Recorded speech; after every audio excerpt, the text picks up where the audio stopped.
Chapter 3 The Battle. A few hours later, everyone was ready for battle.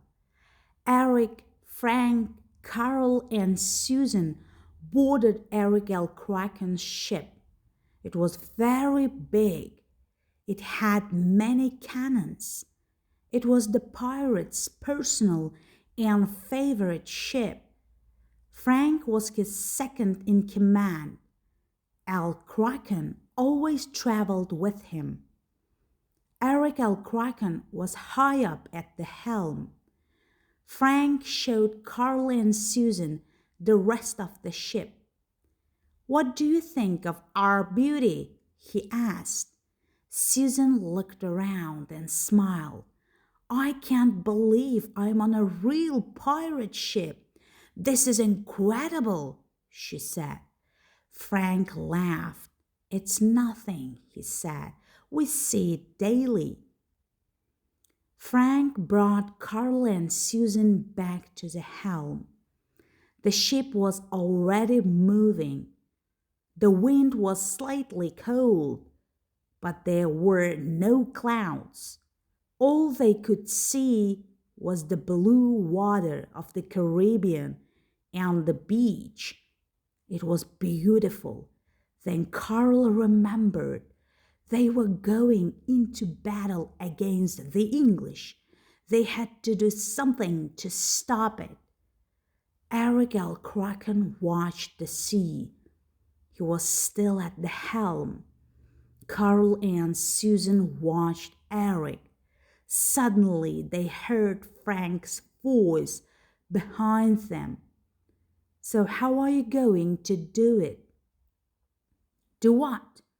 replied Carl.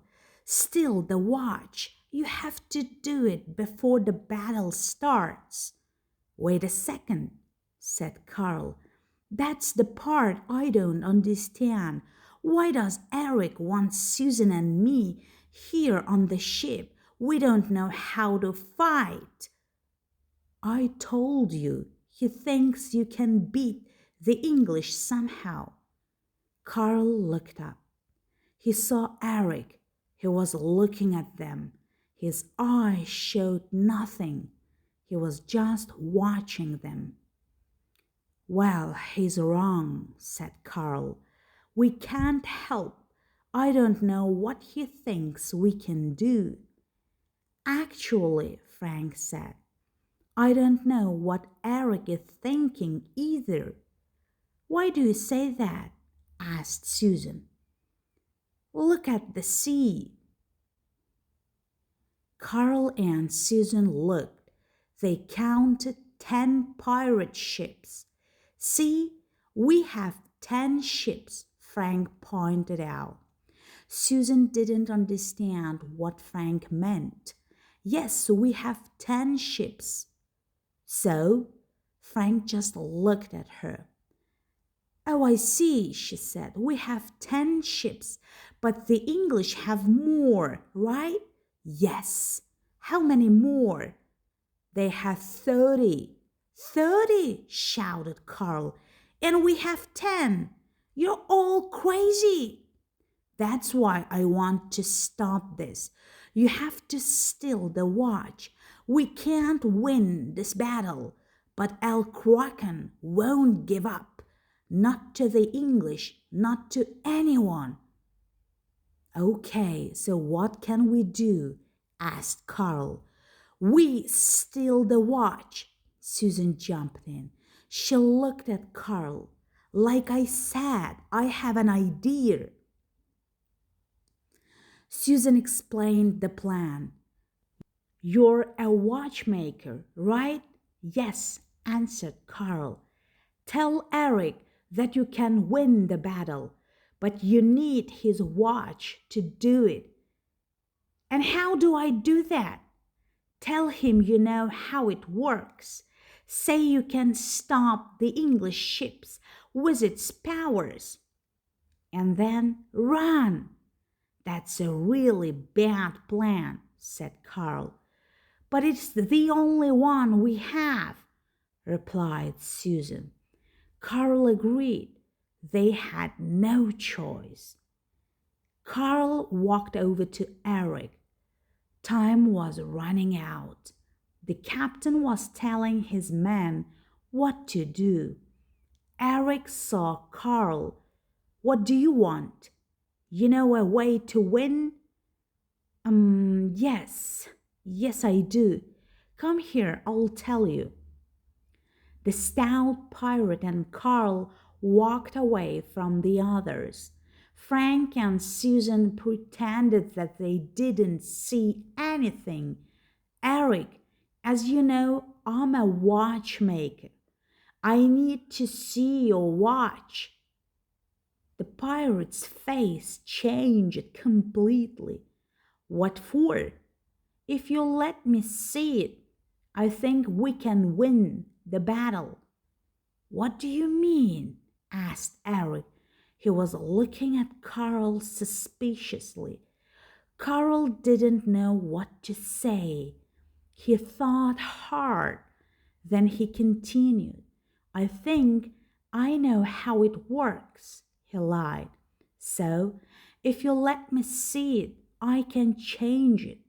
I can change the watch. It will take us to another place, one that's far from here. That way we don't need to fight. The time had come. The English ships had arrived. They began firing their cannons. The pirate boats fired their cannons back. The ships rocked as the cannon balls hit around them. Eric shouted at his men, "Come on, keep firing! We can't lose!" Carl tried to think. He needed the watch. As long as Eric had the watch, he would fight. And without the watch, Carl and Susan couldn't return to Penzance. "Listen to me," shouted Carl. Eric ignored him. The English ship's cannons kept firing. "Let me see it," continued Carl. "Let me see the watch," he shouted. "Then we can win the battle. We can beat the English."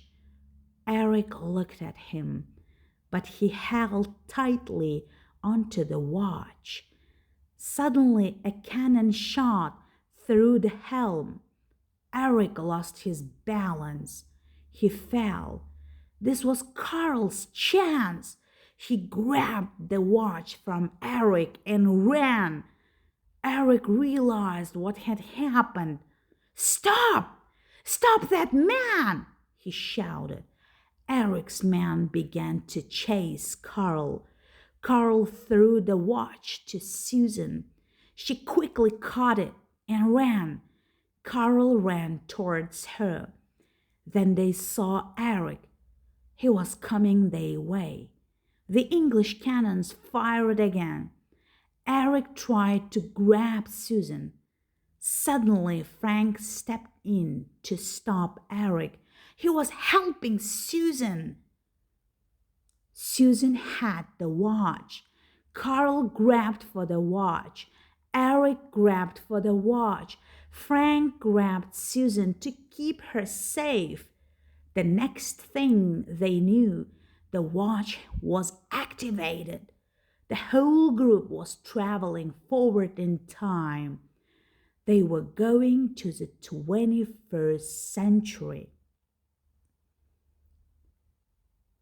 Day turned to night, and they were back on Eastern Green Beach. Eric was the first to realize what had happened. He looked around for the watch. He couldn't see it anywhere. Then Eric saw it. It was under Frank's foot. He pushed Frank away. He picked up the watch. It was broken. "What have you done, Frank? What have you done?" Eric cried. Frank ignored him. He was looking at the beach. Then he looked at the town and the people.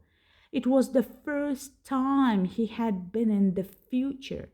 It was all new and a little strange. Eric got more and more angry. He said to Frank, "What do we do now? We can't go back. What do we do?" Nobody said anything. Finally, Susan spoke. "Come to the workshop, Eric. Carl will try to fix your watch, and if he can fix it, you can get home. But then you must destroy the watch. It's dangerous. No good will come from it." "I will," replied Eric. Then Susan looked at Frank. "I have a request. You must promise to help Eric. He must destroy the watch. Make sure he doesn't keep it. Force him to do it if you have to. If you do not destroy it, it will be the end of you. Do you understand?" "I do," said Frank. "When I'm back home, I never want to see that watch again." Finally, Susan looked at Carl. "And you," she said, smiling. "The next time you have a crazy idea, like wanting to time travel, don't take me with you." Carl smiled and agreed.